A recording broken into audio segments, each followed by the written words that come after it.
El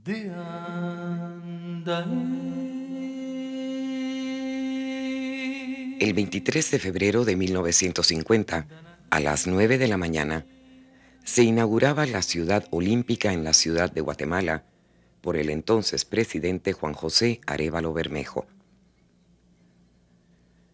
2 días después, el 23 de febrero, se abrieron las puertas del Estadio Revolución para permitir el ingreso del fuego sagrado, muestra real del deporte olímpico. Posteriormente, la grama se cubrió con la presencia de los atletas que se dieron cita para participar en los 6º Juegos Deportivos Centroamericanos y del Caribe. Pero ahora no es momento de hablar de los triunfos y derrotas de los atletas, ya que esos están registrados en el libro dorado del deporte. Hoy es momento de recordar, y por qué no, conocer lo que hay debajo de ese símbolo de la ingeniería guatemalteca que requirió toneladas de concreto y el trabajo apasionado de más de 3.500 personas. Comencemos ubicándonos entre los años 1944 y 1950, cuando la ciudad de Guatemala experimentaba una serie de cambios que transformaron su imagen, ya que de 163,000 habitantes en 1940, aumentaba a 292,000 en 1950, y el sector de construcción se duplicaba en el mismo periodo de tiempo. El gobierno informaba que la producción de cemento nacional había crecido en un 600%, y el transporte público de pasajeros había aumentado de 38,000 a 64,000 personas.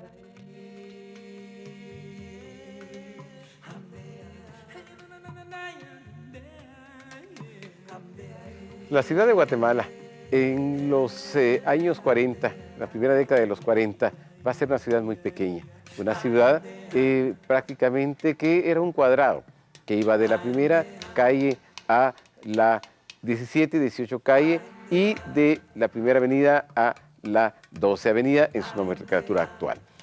Básicamente era una ciudad que vivía para el interior, para sí misma, y que al grado de que todos los guardas eran, en sí, la ciudad se cerraba a las 6 de la tarde y todos los indígenas y la gente que quería entrar se quedaba fuera y la ciudad vivía verdaderamente su propia vida al interior a partir de esa fecha y se abría a las 6 de la tarde. Era una ciudad muy pequeña, una ciudad que costó mucho en su trabajo de desarrollarla y va a concluir en los años 40 en estos niveles. Siendo la ciudad entonces tan cerrada, tan pequeña, los habitantes de los años 40 no veían hacia el interior de Guatemala. Toda su visión, toda su concepción del mundo estaba hacia el exterior. Se iban a estudiar al exterior, eran los puertos hacia el exterior, Europa y los Estados Unidos eran sus puntos de partida. Hacia el interior prácticamente no había mayor conexión. De tal manera entonces que la ciudad de Guatemala, los habitantes de la ciudad de Guatemala, no tenían un concepto muy claro de lo que era el deporte. El deporte estaba ligado esencialmente hacia elementos de competencia, pero no de algo que los instruyera o que los sacara adelante. Es decir, la Guatemala nuestra era una Guatemala absolutamente cerrada dentro de sí misma y con elementos muy propios de una aldea grande, pero una aldea que todavía no se había desarrollado.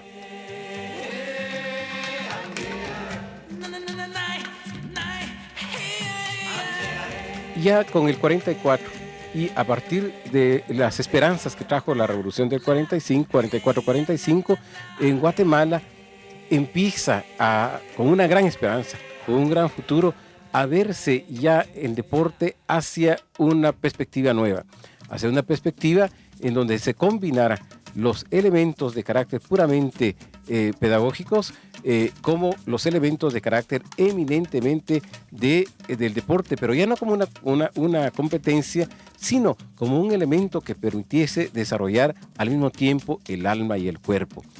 no hay que olvidar que el presidente Arévalo, Juan José Arévalo, era un pedagogo antes que nada. Y al poner en práctica lo que eran las escuelas tipo federación, los elementos democráticos, pone a su vez en juego el deporte como un elemento esencial para el desarrollo del ser humano, en este caso el guatemalteco.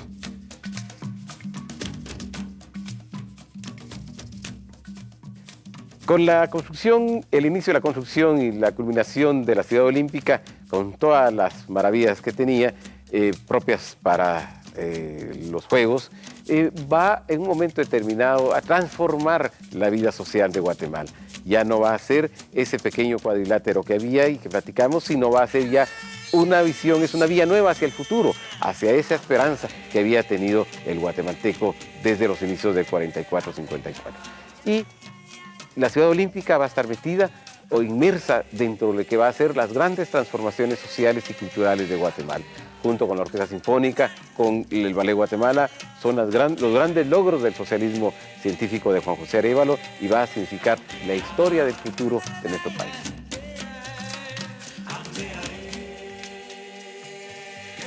Entonces, con estas transformaciones que teníamos ya en la vida de la sociedad guatemalteca y sobre todo a través de la Ciudad Olímpica, transforma completamente la ciudad, permite el paso de lo que va a ser la ciudad pequeña, esa ciudad verdaderamente colonial, va hacia el futuro. Y el futuro estaba centrado en la Ciudad Olímpica. Los guatemaltecos pensaban que la Ciudad Olímpica era el principio del futuro, porque ese era el camino hacia lo que hoy podría ser, y es la zona 4, la zona 10, la zona 9, que habían empezado a desarrollarse. Pero la Ciudad Olímpica podríamos decir que es el foco para los inicios de las transformaciones y del futuro nuevo de la Guatemala tan esperanzada. La Ciudad Olímpica representa entonces en ese momento la gran esperanza para el guatemalteco, la forma específica que va a ser ya para su deporte, para un deporte fundamental y una gran esperanza y que ojalá logremos conservar este bien cultural que nos legaron las generaciones pasadas. Las grandes obras requieren de grandes hombres. Y la figura que primero soñó y luego construyó esta colosal obra fue el ingeniero Juan de Dios Aguilar, quien al presentar en 1938 su examen general de tesis, lo hizo con el tema Estudio del drenaje y aprovechamiento de los barrancos del Rastro y la Barranquilla. Ya en 1947, siendo director general de Obras Públicas, se hace de su conocimiento el interés generado por haber sido designada la ciudad de Guatemala como sede de los 6º Juegos Centroamericanos y del Caribe. El ingeniero Aguilar presenta el proyecto para la construcción del estadio. No solo se acepta el mismo, sino también se le nombra superintendente de la obra.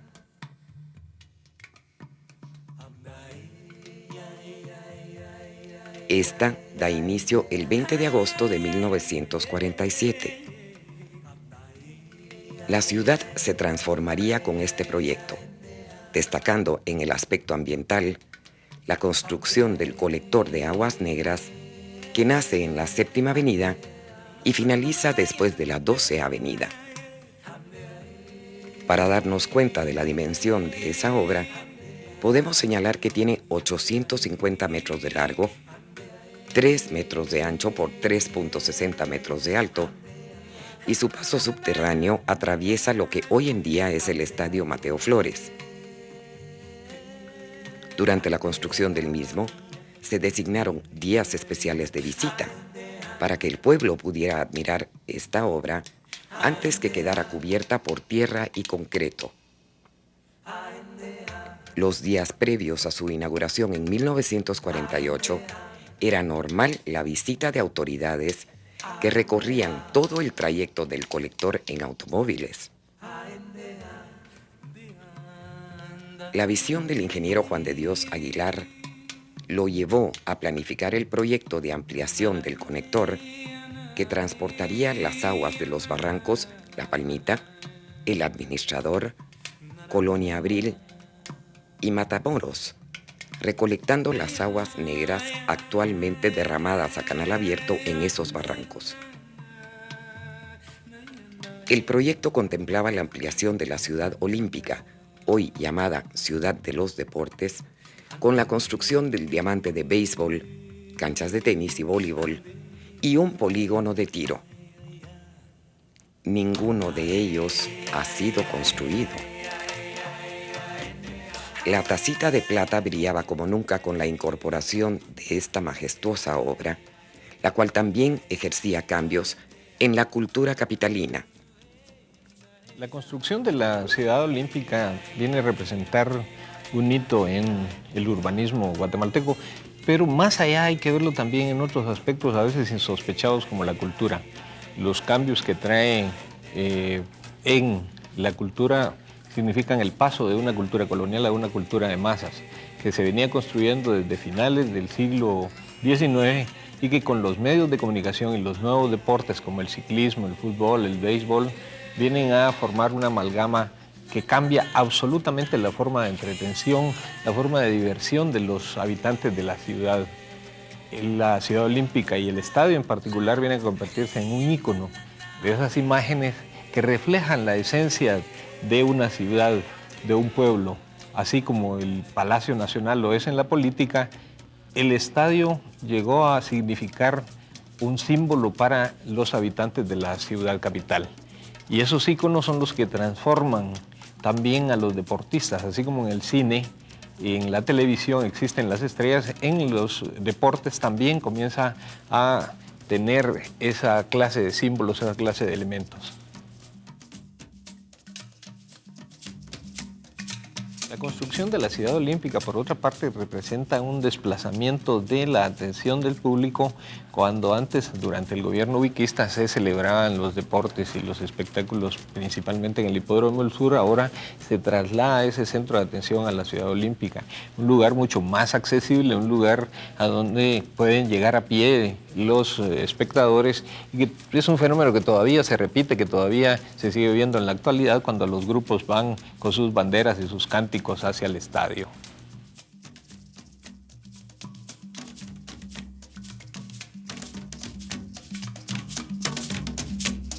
La construcción de la ciudad olímpica, por otra parte, representa también un cambio de la ciudad hacia la cultura, hacia el deporte, porque ahora ahí se van a concentrar las actividades básicas de la actividad deportiva, tanto profesional como estudiantil.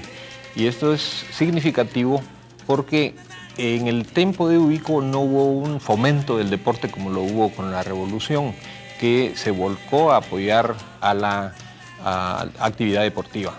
Por otra parte, la construcción nunca estuvo ajena a la polémica.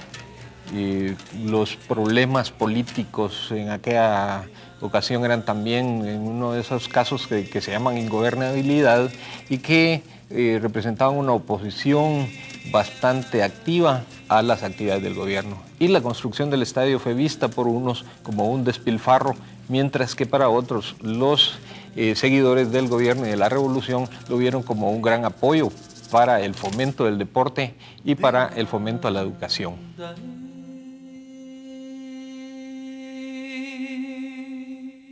Mientras miles de trabajadores realizaban jornadas de 2 y 3 turnos diarios, los atletas seguían con su preparación en los lugares existentes para ello en ese entonces.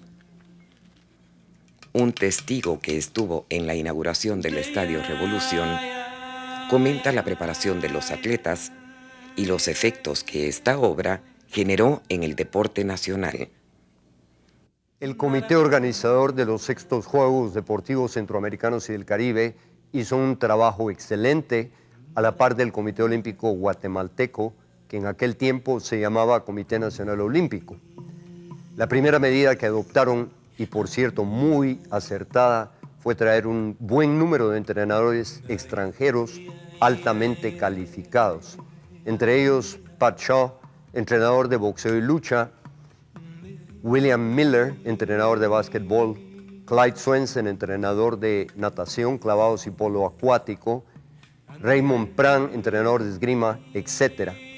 En 1948 comenzó a fluir el dinero de unos impuestos que había creado el doctor Arévalo sobre las bebidas alcohólicas y el tabaco.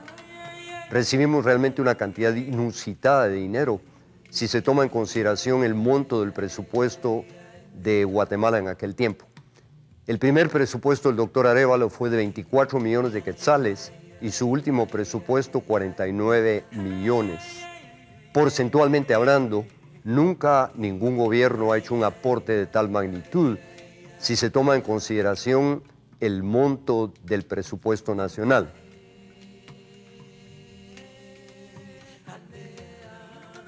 Como no había instalaciones apropiadas, teníamos que aprovechar lo que teníamos. El fútbol, por ejemplo, entrenaba en lo que en aquel tiempo se llamó el Estadio Autonomía. Boxeo, lucha, levantamiento de pesas y esgrima en un bodegón que hoy es conocido como Guatemala Musical en la Avenida Bolívar. El comité organizador y el Comité Olímpico de Guatemala gastaron una suma realmente grande en preparar al contingente humano.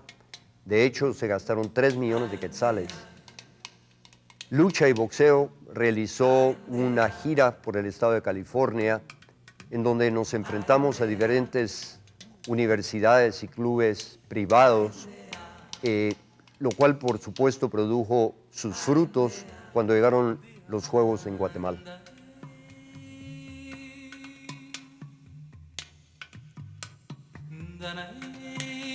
Sobre ese lugar corría un río de aguas malolientes y fue verdaderamente estimulante cuando se comenzó el movimiento de tierras, ver cómo se transformaba todo. En realidad, aquello fue tan bien construido que aquí estamos 52 años más tarde y las instalaciones no han sufrido mayor deterioro a pesar de los temblores y terremotos que ha habido en el país. El colector de aguas negras que pasa abajo del estadio Mateo Flores era tan grande que cabía un camión. De hecho, después de los Juegos de 1950, en la parte de atrás del Banco Granite Townsend había un parqueo. 2 carros se hundieron ahí y fueron a salir a la limonada. Y así, cuando la figura del coloso de concreto comenzaba a emerger de los fondos del barranco, y ese sueño que una vez tuvo el ingeniero Juan de Dios Aguilar surgía poco a poco, día a día, mostrando lo que sería en los momentos de su inauguración la obra deportiva más importante realizada en América Latina.